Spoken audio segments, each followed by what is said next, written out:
Salut à tous. L'histoire de la Seconde Guerre mondiale est jalonnée de stratégies militaires, de batailles titanesques et de décisions audacieuses. Mais derrière ces événements spectaculaires se cache un acteur souvent méconnu et pourtant crucial, la météo. Dans cet affrontement planétaire, les conditions climatiques ont joué un rôle déterminant, influençant les plans des généraux, la mobilité des troupes, et même l'issue de certaines batailles.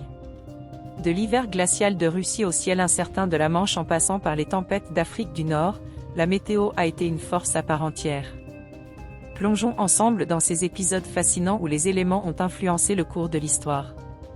Lorsque les troupes allemandes lancèrent l'opération Barbarossa en juin 1941, elles avancèrent rapidement en territoire soviétique, portées par leur blitzkrieg foudroyant.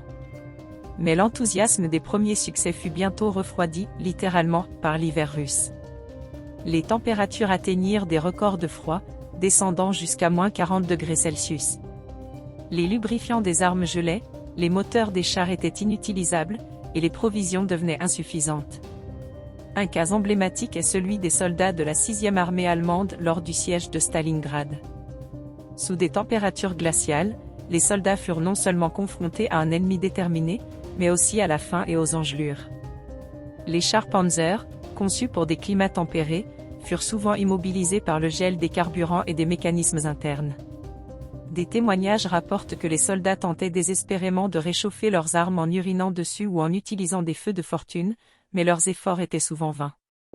Avant que l'hiver ne frappe, l'automne apportait déjà des défis avec la Rasputitsa, une saison de boue causée par les pluies abondantes. Les routes de terre devenaient impraticables, piégeant les véhicules allemands dans des bourbiers. L'aviation elle-même était paralysée, les pistes devenant inutilisables. Ensuite, lorsque le froid s'installait, la boue gelait, laissant place à une poussière grasse et abrasive qui, portée par les vents glaciaux, pénétrait dans les rouages des machines et bloquait les mécanismes. Ces conditions entravèrent considérablement l'avancée allemande, permettant à l'armée rouge de réorganiser ses défenses.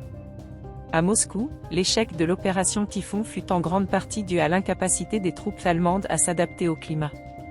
Par contraste, les forces soviétiques, mieux préparées, utilisaient des véhicules adaptés aux températures extrêmes et portaient des uniformes d'hiver efficaces.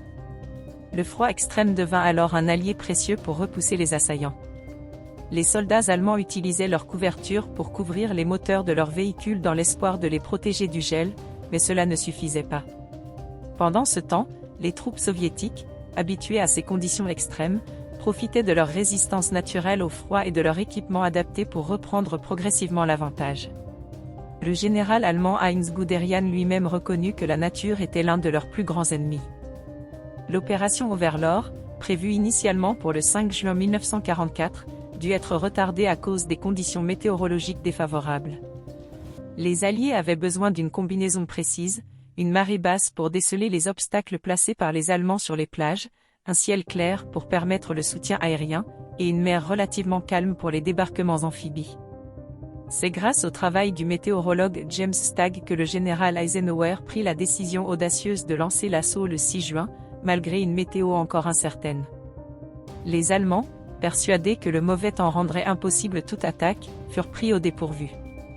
Rommel lui-même, persuadé qu'il ne se passerait rien, était en congé à ce moment-là. Cette fenêtre de quelques heures permit aux troupes alliées de prendre pied sur les plages de Normandie, marquant le début de la libération de l'Europe occidentale.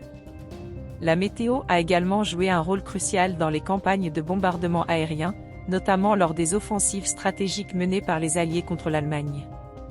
Un exemple marquant est l'attaque sur Hambourg en juillet 1943, surnommée Opération Gomorrhe. Lors de cette campagne, une combinaison rare de chaleur, de vent sec et de ciel dégagé créa une tempête de feu d'une intensité apocalyptique. La température dans certaines parties de la ville atteignit plus de 1000°C, provoquant des tourbillons de flammes qui aspirèrent l'oxygène et rendirent la fuite presque impossible pour les habitants. Mais la météo pouvait également contrarier les plans. En décembre 1944, pendant la bataille des Ardennes, les troupes alliées furent retardées par un brouillard épais qui cloua les avions au sol.